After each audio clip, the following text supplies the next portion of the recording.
Hi guys, எல்லாருமே எப்படி இருக்கீங்க? இன்னைக்கு நம்ம டோக்கியோ கூல் அனிமே சீசன் 2 ஓடிய எபிசோட் 9 தான் பார்க்க போறோம். அதனால இதுக்கு முன்னாடி இருக்கக்கூடிய எபிசோட பார்க்கலாம், போய் பார்த்துட்டு வந்துருங்க. ஏன்னா நம்ம ஃபைனல் எபிசோடு கிட்ட நெருங்கி வந்தாச்சு. சோ அதனால இதுக்கு முன்னாடி இருக்கக்கூடிய எபிசோட்ல இருக்கக்கூடிய ஸ்டோரி தெளிவா புரிஞ்சுக்கிட்டு வந்துருங்க. அப்பதான் இந்த எபிசோட்ல இருக்கக்கூடிய ஸ்டோரி உங்களால தெளிவா புரிஞ்சுக்க முடியும். அது மட்டும் இல்லாம நம்ம சேனலுக்கு நீங்க சப்ஸ்கிரைப் பண்ணாதான் தினமும் நம்ம சேனல்ல வர வீடியோ உங்களால பார்க்க முடியும். அதுக்குன்னு உடனே போயிட்டு சப்ஸ்கிரைப் பண்றாதீங்க. அதுக்கு பதிலா இந்த வீடியோ ஃபுல்லா பார்த்து முடிச்சுட்டு நம்ம சேனல்ல இருக்கக்கூடிய மற்ற வீடியோல ஒரு தடவை செக் பண்ணி பாருங்க. அப்போ உங்களுக்கு பிடிச்சிருந்தா மட்டும் சப்ஸ்கிரைப் பண்ணி பெல் ஐகானை ஆல்ல வச்சுக்கோங்க. அது கூட சேர்த்து நம்ம சோஷியல் மீடியாவோட லிங்க் எல்லாம் டிஸ்கிரிப்ஷன்ல இருக்கு. அதை யூஸ் பண்ணி ஃபாலோ பண்ற மாதிரி இருந்தாலும் ஃபாலோ பண்ணிக்கோங்க. ஏன்னா நீங்க இப்ப பாத்துக்கிட்டு இருக்கிறது இன்ஃபினிட்டி அனிமேஷன் சேனல். வாங்க டைம் வேஸ்ட் பண்ணாம இந்த எபிசோடுக்குள்ள போயிடலாம். சோ இந்த எபிசோட ஓபன் பண்ணதும் இந்த டக்கிசாவா வைபுலே தான் காட்டிக்கிட்டு இருக்காங்க. அதாவது நம்ம அம்மானுக்கு ஃபர்ஸ்ட் அசிஸ்டன்ட் ஆயிருந்து இன்னொருத்தனுக்கு அசிஸ்டன்டா மாறி இருப்பான் இல்லையா, அந்த வைபுலே தான் இந்த இடத்துல காட்டிக்கிட்டு இருக்காங்க. இருந்தாலும் இவன் கொஞ்சம் குழப்பத்தோட உட்காந்துக்கிட்டு இன்னைக்கு நான் என்ன பண்ண போறேன்னு தெரியலன்ற மாதிரி யோசிச்சுக்கிட்டு இருக்கான். ஏன்னா ஆர்மில எல்லாம் எப்படி இந்த போருக்கு போறதுக்கு முன்னாடி உங்களுடைய ஃபைனல் வேர்ட்ஸ் ஒரு லெட்டரா எழுதி கொடுங்க உங்களுடைய ஃபேமிலிக்காகன்னு சொல்லுவாங்களோ, அதே மாதிரி தான் இவங்க 20th வார்டுல இருக்கக்கூடிய அன்டேக்கோல இருக்கக்கூடியவங்களை அட்டாக் பண்றதுக்காக போறதுக்கு முன்னாடி இவனுடைய கடைசி வார்த்தைகளை ஒரு லெட்டர்ல எழுதி கொடுக்க சொல்லி இருக்காங்க. சோ இப்படி இவனுக்கு சொன்னது மட்டும் இல்லாம யாரெல்லாம் அந்த இடத்துக்கு போக போறாங்களோ அவங்க எல்லாருக்குமே அந்த லெட்டரை கொடுத்து எழுத சொல்லியிருக்காங்க. ஏன்னா இவங்க போட்டு தள்ளுறதுக்கு போறது ஒன்னும் சாதாரண கோல் கிடையாது, ஒன்னை எவுள். சோ அது கூட சண்டை போடும் போது யார் எப்படி சாவானே சொல்ல முடியாது. அதனாலதான் இந்த மாதிரி எல்லாருமே ஆளுக்கு ஒரு பக்கம் லெட்டர் எழுதிக்கிட்டு இருக்க இந்த மிஸ்டீரியஸ் பர்சனும் லெட்டர் எழுதுறத காட்டிக்கிட்டு இருக்காங்க. அதாவது ஒருத்தன் ஆல்ரெடி ஒன்னையவுள் கூட கொடூரமா சண்டை போட்டான்னு சொன்ன இல்லையா, அவன் தான் இந்த இடத்துல உட்காந்துக்கிட்டு யாருக்கு நான் லெட்டர் எழுதுறது, என் வாழ்க்கையில யாருமே இல்ல, சரி ஓகே மூடி வச்சுட்டு போவோன்னு எதுவுமே தான் மூடி வச்சுக்கிட்டு இருக்க. இன்னொரு பக்கம் டோக்கோ ஹர்மியான்ற ஒரு சமாதிக்கு முன்னாடி நம்ம அம்மான் வந்து உட்காந்துக்கிட்டு இருக்கிறான். யாரா இவங்க அப்படின்னு பார்த்தா இவங்க நம்ம அம்மான் கூட ஒன்னா படிச்சுக்கிட்டு இருந்தவங்க. ஆனா இவங்க எல்லாருமே இன்வெஸ்டிகேட்டர் ஆகிறதுக்குள்ள இந்த பொண்ணு இறந்து போயிட்டா. இன்னும் சொல்ல போனா அம்மானுக்கு ஒரு ஃபர்ஸ்ட் லவர் மாதிரி. அதனாலதான் இவன் சாகறதுக்கு முன்னாடி ஏதாச்சும் வேர்ட்ஸ் இருந்ததுன்னா உன்கிட்ட தான் சொல்லணும்னு இந்த இடத்துல உட்காந்து இவன் ஃபீல் பண்ணிக்கிட்டு இருக்க. கரெக்டா இவன் இருக்கக்கூடிய இடத்தை தேடி அகிரா வந்திருக்கிறா. ஏன்னா அகிராவுக்கும் இந்த உலகத்துல யாரும் சொல்லிக்கிற அளவுக்கு இப்ப சொந்தக்காரங்க இல்ல. அதனாலதான் இவன் யாருக்குமே லெட்டர் எழுதி வைக்கிறதுக்கு பதிலா டைரக்டா இப்படி அம்மானு கிட்ட வந்ததும், நான் உங்ககிட்ட இதை சொல்றேன், இதை நீங்க ஞாபகம் வச்சுக்கோங்க. ஏன்னா நம்மள யார் உயிரோட வருவோம்னு நம்மளுக்கு தெரியாது. அப்படி இருக்கும்போது நான் சொல்ற அந்த வார்த்தைகளை மட்டும் ஞாபகம் வச்சுக்கோங்கன்னு இவ லைஃப்ல நடந்த விஷயங்கள் எல்லாத்தையுமே ஒண்ணு விடாம அம்மானு கிட்ட சொல்றா. இதெல்லாம் விட ரொம்பவே இம்பார்ட்டன்டான ஒரு விஷயம், இவளுடைய அம்மா எப்படி செத்தாங்கன்ற விஷயத்தையும் இப்பதான் அம்மானு கிட்ட சொல்றா. ஏன்னா அம்மானுக்கே அவங்க எப்படி செத்தாங்கன்ற விஷயம் சரியா தெரியாது. ஏன்னா சிசிஜில இருக்கிறவங்க எல்லாருமே அந்த டெத் வந்து நார்மலா நடந்துச்சு அப்படியே இப்படின்னு சொல்லி கவர் பண்ணிருப்பாங்க. ஆனா உண்மையா இவளுடைய அம்மா இறந்து போகிற அன்னைக்கு என்ன நடந்துச்சுன்னா, உன்னை எவ்வளவு உங்களை அட்டாக் பண்றதுக்காக வந்திருக்கோம். அந்த டைம்ல நம்மளால இது சமாளிக்க முடியாது, உடனே இங்கிருந்து போயிடலன்னு சொல்லிட்டு எல்லாருமே தப்பிச்சு போக பார்க்கும்போது அகிராவுடைய அப்பாவை எல்லாருமே வெளியில இட்டு வந்துருவாங்க. ஆனா அம்மாவை மட்டும் இட்டுட்டு வரவே இல்லை. ஏன்னா இங்க யாராச்சும் ஒருத்தவங்க இருந்து இதை தடுத்து நிறுத்தினாதான் மத்தவங்களால வெளியில போக முடியும்னு உங்களுக்கு நல்லாவே தெரிஞ்சிருக்குது. அதனாலதான் இவங்க வாலண்டியரா நான் இதை பாத்துக்கிறேன், நீங்க எல்லாரும் வெளியில போயிடுங்கன்னு மத்தவங்களுடைய உயிரையும் என்னுடைய அப்பாவுடைய உயிரையும் காப்பாத்துறதுக்காக அன்னைக்கு அவங்க உயிரை விட்டுட்டாங்கன்னு. ஒன்னையவுள் கோல் தான் என்னுடைய அம்மாவை கொன்னுச்சுன்ற விஷயத்த எல்லாத்தையுமே இவங்கிட்ட சொல்லணும். ஒன்னையவுள் கோல் தான் என்னுடைய அம்மாவை கொன்னுச்சு. அதனால இன்னைக்கு நம்ம சண்டை போடும் போது கண்டிப்பா அந்த ஒன்னையவுளுக்கு என் கையால தான் நான் சாவை கொடுப்பேன். அப்படி இல்லைன்னா எனக்கு நீங்க ப்ராமிஸ் பண்ணுங்க, நீங்க அந்த ஒன்னையவுளை எனக்காக கொல்லணும். அது போக நீங்க திரும்ப உயிரோட வரணும். ஏன்னா உங்ககிட்ட நான் நிறைய விஷயங்கள் இன்னமும் பேச வேண்டியது இருக்கு. ஆனா இப்ப என்னால ஒண்ணு மட்டும் தான் பண்ண முடியும்னு இவ டக்குன்னு அம்மானை புடிச்சு கிஸ் பண்ண அப்படியே பின்னாடி ஒரு காதல் பீஜியுமே ஓடிக்கிட்டு இருக்குது. ஆனா இங்க நடந்தது என்னன்னா, அம்மான் இவ கிஸ் பண்றதுக்கு முன்னாடி தடுத்திருப்பான். ஏன்னா ஆல்ரெடி இப்ப தானே தன்னுடைய ஒன் சைடு கிரஷ் கிட்ட போயிட்டு புலம்பிட்டு வந்தான். சோ அப்படி இருக்கும்போது டக்குன்னு இந்த பொண்ணு வந்து கிஸ் பண்றது, இவன் கிட்ட பழகிறது எல்லாமே இவனுக்கு கொஞ்சம் ஆக்வர்டா ஃபீல் ஆயிருக்கும். அதனாலதான் இப்படி இவன் தடுத்ததுனால அகிராவும் என்னுடைய நிலைமையை புரிஞ்சுக்கிட்டு சரி ஓகே இன்னைக்கு நம்ம ஃபர்ஸ்ட் பண்ண வேண்டியதை பண்ணுவோம், அதுக்கப்புறம் இதை பத்தி நம்ம பேசுவோம்னு அம்மான எந்த ஒரு பதிலையும் சொல்ல விடாம இவளே வந்து பேசிட்டு இவளே எல்லாத்தையும் பண்ணிட்டு திரும்பவும் இவ ஆபீஸுக்கு கிளம்பி போய்கிட்டு இருக்கா. சோ இப்படிதான் அம்மான் எதிர்பார்க்காத சில விஷயங்கள் இந்த பக்கம் நடந்துகிட்டு இருக்க. இன்னொரு பக்கம் காலையில இருந்து குழப்பத்திலே உட்கார்ந்து இருந்த அந்த டக்கிசாவா இருக்கான் இல்லையா, அவன் வீட்டுல உட்கார்ந்துகிட்டு லெட்டர் எழுதுனதுக்கு அப்புறம் கையாமையா அழுதுகிட்டு இருக்கிறான். ஏன்னா இவன் ரொம்ப சின்ன பையன், இந்த மாதிரி சண்டைக்கெல்லாம் போய் பழக்கம் இல்ல. அதனாலதான் இன்னைக்கு போயிட்டு நான் உயிரோட வரலன்னா என்ன பண்றது, நான் எதுவுமே அனுபவிக்கல, இப்பதான் எனக்கு 18 வயசு ஆகுது, ஐயோ கடவுளே யாராவது காப்பாத்துங்க, என்னை எப்படியாச்சும் ஹெல்ப் பண்ணுங்கன்னு இந்த லெட்டர்ல இவனுடைய அம்மாவுக்கு கடைசி வேர்ட்ஸ் எழுதி வைக்கிறதுக்கு பதிலா நம்ம எப்படி இந்த எக்ஸாம்ல மார்க் கம்மியாயிடும் பயந்துகிட்டு ஸ்ரீராம ஜெயம்லாம் எழுதி வைப்போம், அந்த மாதிரி இவன் கடவுள் பேர் எழுதி வச்சுக்கிட்டு அழுதுட்டு உட்கார்ந்து இருக்கிறான். ஆனா இன்னொரு பக்கம் இருக்கக்கூடிய இந்த சூஷு பயப்புல மட்டும் எவன் எங்க போனா எனக்கு என்ன, என் வழியில ஜாலியா நான் பொட்டி போய்கிட்டே இருப்பேன், எவனுக்கும் லெட்டரும் எழுத மாட்டேன்னு இன்னைக்கு எழுத சொல்லி கொடுத்த அந்த லெட்டரை ராக்கெட் செஞ்சு ஒரு பில்டிங் மேல விட்டுக்கிட்டு இருப்பான். இந்த ராக்கெட் என்ன ஆகுதுன்னா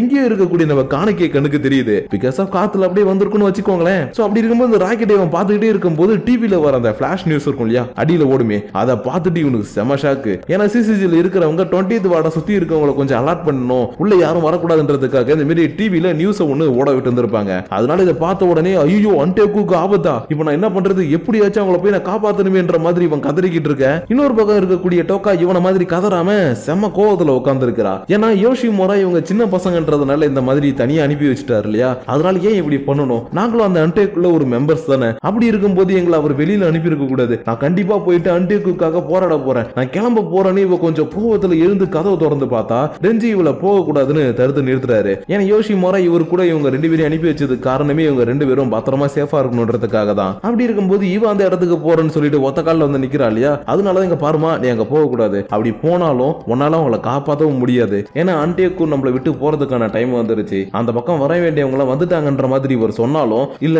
இல்ல என்ன மன்னிச்சிருங்க, நீங்க சொல்றது நான் இப்ப கேட்க போறது கிடையாது, ஏன்னா என்னுடைய அன்டேக்கு எனக்கு வேணும், ஏன்னா என்ன வளர்த்தது என்ன உருவாக்குனது இவ்வளவு பெரிய ஆளா மாத்தினது எல்லாமே அன்டேக்கு தான். அப்படி இருக்கும்போது அன்டேக்கும் யோஷிமுராவும் அழிஞ்சு போறதுக்கு நான் விட மாட்டேன், நான் கண்டிப்பா அங்க போக தான் போறேன், அவங்களை எல்லாரும் காப்பாற்ற தான் போறேன்னு ரிஞ்சி சொல்றதையும் கேட்காம இவ இந்த இடத்துல இருந்து ஓடி வந்துகிட்டு இருக்க. இவளுக்கு அங்க இருக்கக்கூடியவங்களுடைய நினைப்புலாம் அதிகமா வந்துகிட்டே இருக்குது. ஏன்னா டோக்காவும் சின்ன வயசுல இருந்து அனாதையா வளர்ந்த ஒரு பொண்ணு, அப்படி இருக்கும்போது இந்த அன்டேக்குள்ள இருக்கவங்க தான் இவளுக்கு ஒரு ஃபேமிலி மாதிரி. அப்படி இருக்கும்போது இவங்களையே வந்து சிசிஜி போட்டு தள்ள போறாங்க இல்லையா, அதனாலதான் இவன் அன்டேக்கோ நோக்கி ஓடி வந்துகிட்டு இருக்கும்போது அவங்களுக்கு எதுவும் ஆகக்கூடாது எதுவும் ஆகக்கூடாதுன்னு மனசுக்குள்ள நினைச்சுக்கிட்டே ஓடி வந்துகிட்டு இருக்க. இந்த பக்கம் இந்த வாஷு எல்லாருமே கூட்டிக்கிட்டு கரெக்டா அன்டேக்குக்கு முன்னாடி வந்துட்டாரு. அதனால எப்பயும் போல வீரர்களே தயாரா இருங்கள், போய் அட்டாக் பண்ணுங்கள்ன்ற மாதிரி ஒரு வசனத்தை பேசினதும் இவனுக்கு எல்லாரும் கண்ணை தூக்கிட்டு வேகமா அன்டேக்குவை சரவுண்ட் பண்ணி வந்து நிக்கிறானுங்க. அப்ப உள்ளே இருந்து யாரா வரான்னு பார்த்தா டாக் மாஸ்க் போட்டு இருக்கக்கூடிய ஒரு பொண்ணும் டெவில் மாஸ்க் போட்டு இருக்கக்கூடிய ஒரு பையனும் வராங்க. அதாவது சொல்லணும்னா நம்ம கிஞ்சியும் காயாவும் தான் இந்த மாதிரி மாஸ்க் போட்டிருக்காங்க. அதனால இவங்களை பார்த்ததுமே இவங்க எல்லாருமே சுட ஆரம்பிக்க இவங்க அசால்ட்டா இதுலயும் தப்பிச்சு மேல போய் நின்னுகிட்டு கைஸ் ஒரு கை பார்த்துடலாமான்னு சொல்றாங்க. ஏன்னா இவங்களுக்கு கீழேயும் ஒரு கிளான் இருக்குன்னு ஆல்ரெடி சொன்னா இல்லையா, அந்த கிளான்ல இருக்கக்கூடிய மெம்பர்ஸ் எல்லாருமே இந்த இடத்துக்கு இவங்க வர வச்சிருக்காங்க. அதனால இவங்களை பார்த்ததும் டேய் இவங்களா, இவங்க ரொம்பவே கொடூரமானவங்கடா, சுடுங்கடா சுடுங்கடான்னு திரும்ப இவங்க சுட பார்த்தாலும் எக்கச்சக்க பேரை இவங்க அசால்ட்டா போட்டு தள்ள ஆரம்பிக்க. இந்த விஷயம் எல்லாமே இப்ப 20th வார்டோட ஹெட்டுக்கு தெரிஞ்சிடுச்சு. அது போக இந்த 2 கிளானோடைய நேமும் இவங்களுக்கு தெரியும்ன்றதுனால அதை பத்தி சொன்னதுமே அவங்கள நான் பாத்துக்கிறேன் சார் நான் பாத்துக்கிறேன் சார்னு 2 ஹையர் அபிஷியல் இவர்கிட்ட ரிக்வெஸ்டா கேட்கவும் உங்களுக்கு எனக்கு நல்லாவே ஞாபகம் இருக்குது, அது போக நீங்க தான் அந்த கோல்ஸ் சமாளிக்கிறதுக்கு சரியான ஆள், சோ நீங்க சமாளிச்சுக்கீங்கன்னு இந்த பக்கம் இவர் சொன்ன உடனே கெஞ்சியோட ஆர்கனைசேஷன் அட்டாக் பண்றதுக்காக ஒரு தனி டீமையே வந்து அட்டாக் பண்ணுது. ஆனா இந்த டீமையே அவங்க அசால்ட்டா அடிச்சு போட்டுட்டு அடுத்தது யார் வரீங்க என் கூட சண்டை போடன்னு கேட்கும் போதே நான் வரேன்டான்னு இந்த இடத்துக்கு ஒரு மீசக்காரன் வந்து இவன் கூட சண்டை போட ஆரம்பிக்கிறான். ஏன்னா கெஞ்சி கெட்ட குலா இருக்கும் போது எக்கச்சக்க பேரை போட்டு தள்ளி இருப்பான். அது போக இந்த மீசக்காரனுடைய ஃபேமிலியில இருக்கவனையும் போட்டு தள்ளி இருப்பான். அதனாலதான் அந்த மீசக்காரன் கொய்யால என் கையால தான் உனக்கு சாவுன்னு இவன் கூட சண்டை போட்டுக்கிட்டு இருக்க. இதே மாதிரி தான் காயாவுடைய பிளாக் டாக் டீமையும் கோல்டு குயின்கே வச்சிருக்கக்கூடிய ஒருத்தன் வந்து அட்டாக் பண்றான். அதாவது கெஞ்சி எப்படி மீசக்காரனுடைய ஃபேமிலியில இருக்கவனை போட்டு தள்ளினானோ அதே மாதிரி தான் பிளாக் டாக் ஆர்கனைசேஷன் ரன் பண்ணிட்டு இருக்கக்கூடிய காயாவும் கெட்டவளா இருக்கும்போது இவருடைய உருப்பாதி முகத்தையே சிதைச்சிட்டா. அதனாலதான் என்னுடைய முகத்தை சிதைச்ச ஒண்ணு இன்னைக்கு சிதைக்காம விட மாட்டேன்ற மாதிரி இந்த பக்கம் டைலாக்க பேசிக்கிட்டு இருக்க.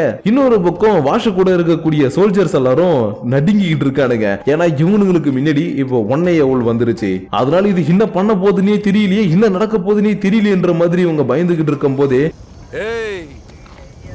எவனுக்காவது பொண்டாட்டி குழந்தை குட்டின்னு சென்டிமெண்ட் கிண்டிபிட்டு இருந்தா அப்படியே ஓடி போயிடு, கொலை காட்ல இருக்க அவரை கொல்லாம விட மாட்டேன். இப்படி ஒரு டயலாக சொன்னதுக்கு அப்புறம் 30 செகண்ட்ல யோஷிமுரா தன்னுடைய ஒன்னையவுள் ஃபார்முக்கு மாறின உடனே கிளாஸ் டைப் அட்டாக்கை யூஸ் பண்ணி ஃப்ரண்ட்ல நின்று எல்லாருமே ஒரே செகண்ட்லயே போட்டு தள்ளிட்டாரு. இருந்தாலும் இந்த மனுஷங்க மேல இவருக்கு கொஞ்சம் கருணை இருக்குதுன்றதுனால இங்க பாருங்கப்பா, மறுபடியும் நான் சொல்றேன், ஒழுங்கா இங்க இருந்து போறதுனா போயிடுங்க, இல்லனா இவங்கள மாதிரி தான் செத்து போவீங்கன்ற மாதிரி மிரட்டிக்கிட்டு இருக்கும் போதே ஈக்கினோருடைய இன்னொரு ஃப்ரெண்ட் இருப்பார் இல்லையா, அவங்க 2 பேருமே ஆர்மரை போட்டுக்கிட்டு வந்து இவரை அட்டாக் பண்ண ஆரம்பிக்கிறாங்க. ஆனா ஒன்னை எவ்வளவு இருக்கக்கூடிய யோஷிமுரா இவர் அட்டாக் பண்ண வேணாம்னு நினைக்கிறாரு. ஏன்னா இவர் யாரு என்னன்றது இவருக்கு நல்லாவே தெரியும். அதே மாதிரி தான் ஈக்கினோரிக்கும் இந்த ஒன்னை எவ்வளவு யாருன்றது நல்லா தெரியும்ன்றதுனால இங்க பாருங்க ஒன்னை எவ்வளவு உங்களை சமாளிக்கிற அளவுக்கு எங்க கிட்ட இப்ப வெப்பன்ஸ் எல்லாம் கிடைச்சிருச்சு. அதனால இந்த சண்டை முடியறதுக்குள்ள கண்டிப்பா உங்களை நாங்க தோக்கடிச்சிருவோம். இன்னும் சொல்லணும்னா உங்களை எங்களால கொல்ல கூட முடியும். ஆனா அப்படி இன்னைக்கு நான் நடக்க கூடாதுன்னு நினைக்கிறேன். அதனால நான் சொல்றதுனால தெளிவா கேளுங்க, எங்க கிட்ட சரணடைஞ்சிருங்க,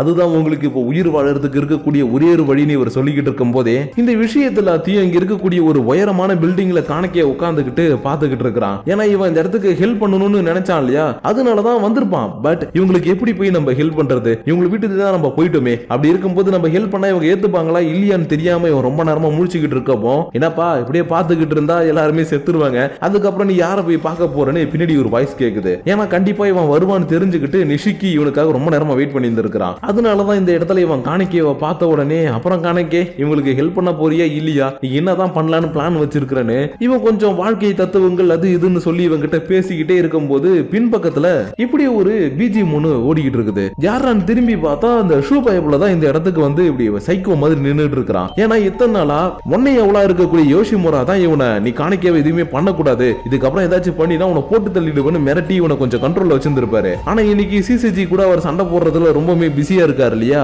அதனாலதான் இவன் இந்த டைமை நம்மளுக்கு சாதகமா பயன்படுத்தி காணிக்கையை சாப்பிட்டுலான்னு இப்படி சைக்கோ மாதிரி வந்தவன், காணிக்கே உன நான் சாப்பிடணும் காணிக்கே, ப்ளீஸ் காணிக்கே நீ எனக்கு மட்டும்தான், நான் உன சாப்பிடணுன்றதுக்காக பல நாளா உன் பின்னாடி பைத்திய மாதிரி தெரிஞ்சேன். ஆனா இன்னைக்கு நீ என் கண்ணுக்கு முன்னாடி ஏன் என் கை கிட்ட இருக்கிற, உன நான் ரசிச்சு ருசிச்சு சாப்பிட்டு என்னுடைய பவர் இன்னமும் இன்க்ரீஸ் பண்ணிக்க போறேன். அதனால வா காணக்கே வா, நான் உன்னை சாப்பிடணும்னு இருக்கிற பிரச்சனை போதாதுன்னு எக்ஸ்ட்ரா குடைச்சல் கொடுக்கிற மாதிரி இவன் வந்து அட்டாக் பண்ணிக்கிட்டே இருக்கவும் காணிக்கே ஒரே அடியில இவனை நாக் அவுட் பண்ணிட்டான். அதனால இப்படி நடந்திருக்க கூடாது, என்னுடைய காணிக்கை என்னை விட்டு போக கூடாது, எனக்கு மட்டும் தான் காணிக்கை போகாது இப்படி நீ இவன் படுத்து அழுதுகிட்டு இருக்க. காணிக்கை இவனை புரிஞ்சுக்கிட்டு, ஹே ஷூ இங்க பார், நீ என்ன நினைக்கிற என்ன செய்ய போறேன்னு எனக்கு நல்லாவே தெரியும், ஆனா இப்ப எனக்கு அதுக்கான டைம் இல்ல, நான் இவங்களை காப்பாத்தி ஆகணும், சோ நான் கிளம்புறேன் இப்படின்னு சொல்லிட்டு திரும்பவும் மாஸ்க் எடுத்து போட்டுக்கிட்டு மத்தவங்களுக்கு ஹெல்ப் பண்றதுக்காக கிளம்பி வந்துகிட்டு இருக்க.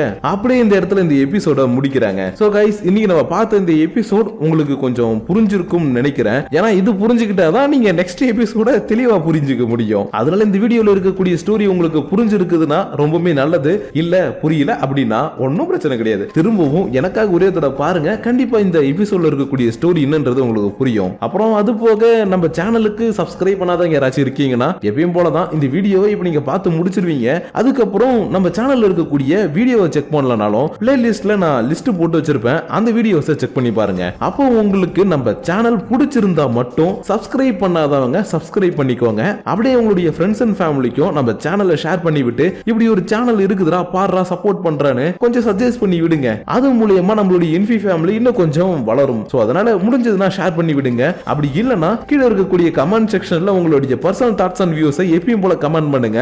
அப்படி நீங்க பண்ணக்கூடிய அந்த கமெண்ட்ஸோட சேர்த்து உங்களை நான் நெக்ஸ்ட் எபிசோடோட வந்து மீட் பண்ற வரைக்கும் உங்களிடமிருந்து விடைபெறுவது உங்கள் நான்.